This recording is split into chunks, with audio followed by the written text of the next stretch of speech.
பார்க்குறதுக்கு இந்த தீவு ரொம்ப அழகாக தெரியுதுல, ஆனால் தப்பித்தவறி கூட இங்கே போயிடாதீங்க. இங்கே இருக்கிறது எல்லாமே பாம்புங்க. மனிதர்கள் போகிறதுக்கு தடை விதிக்கப்பட்ட தீவுகளில் 2வது இடத்துல இருக்கிறது இந்த தீவு தான்.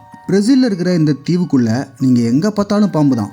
எந்த மரக்கட்டைக்கு கீழே பார்த்தாலும் பாம்பு தான். எந்த கல்லுக்கு பின்னாடி பார்த்தாலும் பாம்பு தான். உங்களுக்கு மேலே கீழே சைடில் எல்லா பக்கமும் பாம்பு. அதனால தான் இதோட பேர் ஸ்னேக் ஐலாண்டு. ஒரு சதுர மீட்டருக்கு குறைஞ்சது ஒரு பாம்பாவது இருக்கும். அதிகபட்சம் 6லிருந்து 7 பாம்புகள் கூட இருக்கலாம். ஆரம்பத்தில் இந்த தீவுக்கு நிலவழி தொடர்பு இருந்தாலும் நாளடைவில் கடல் மட்டம் அதிகரிச்சதுனால பாதைகள் மறைஞ்சு இங்கே இருக்கிற பாம்புகள்லாம் இங்கேயே மாட்டிக்கிச்சு. நூற்றுக்கணக்கான வருஷங்களா இந்த தீவில் மட்டுமே இந்த பாம்புகள் இருக்கிறதுனால இந்த தீவுக்கு ஏற்ற மாதிரி பரிணாம வளர்ச்சி அடைய ஆரம்பிச்சிருக்கு. அதுலேயும் குறிப்பாக கோல்டன் லேண்ட்ஸ்கேட் வைப்பருங்கிற ஒரு விரியன் பாம்பு வகை. அதோட இந்த பாம்பு வகை இந்த தீவில் மட்டும்தான் வேற எங்கேயுமே இல்லை. வெளியிடங்களில் லேண்ட்ஸ்கேட் வைப்பர்ஸ் இருக்கு, ஆனா கோல்டன் லேண்ட்ஸ்கேட் வைப்பர்ஸ் இல்ல. இந்த தீவில் இருக்கிற பாம்புகளுக்கு ஒரே இறை இங்க வர்ற பறவைகள் மட்டும்தான். நார்மல் விஷத்தன்மை இருக்கிற பாம்பு பறவை கடிக்கும் போது அது இங்கிருந்து பறந்து போய் தப்பிச்சிடக்கூடும். அதனால இந்த கோல்டன் லேண்ட்ஸ்கேட் வைப்பர்ஸ் அந்த பறவைங்க கடிச்ச உடனே சாகிற மாதிரி பயங்கர விஷம் உள்ளதா மாதிரி இருக்கு. சிம்பிளா சொல்லணும்னா இந்த விஷம் நம்ம மேல பட்டாலே நம்ம தோல்லாம் உருக ஆரம்பிச்சிருமா. இங்க வர்றதுக்கு இந்த பாம்புகளோட விஷத்தை ஆராய்ச்சி பண்ற ஆராய்ச்சியாளர்களுக்கு மட்டும்தான் உரிமை இருக்கு. அதுக்கப்புறம் இங்க ஒரு லைட் ஹவுஸ் இருக்கு. அந்த லைட் ஹவுஸை பராமரிக்கிறதுக்கு வருஷத்துக்கு ஒரே ஒரு தடவை மட்டும் மிலிட்டரி பர்சனல்ஸ் இங்க வந்துட்டு போவாங்களாம். ஆனா அவங்க கூட வர்றப்போ கூடவே ஒரு டாக்டரையும் கூட்டிட்டு தான் வருவாங்களாம். ஏன்னா இந்த தீவு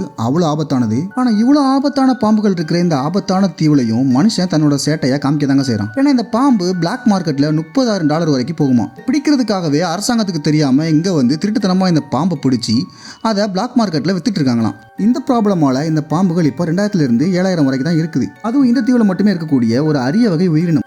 அதனால பிரேசில் கவர்மெண்ட் இதை பாதுகாக்கப்பட்ட வனவிலங்கு பட்டியலில் வச்சிருக்காங்களாம். இப்போ சொல்லுங்க, இந்த தீவுக்கு மனுஷங்களை போகக்கூடாதுன்னு தடை விதிச்சது மனுஷங்கிட்ட இருந்து பாம்பை காப்பாற்றுறதுக்கா இல்லை பாம்புகிட்ட இருந்து மனுஷனை காப்பாற்றுறதுக்கா? எனக்கு என்னமோ மனுஷங்கிட்ட இருந்து பாம்பை காப்பாற்றுறதுக்கு தான் தோணுது. உங்களுக்கு என்ன தோணுதுன்னு கமெண்ட்ல சொல்லுங்க.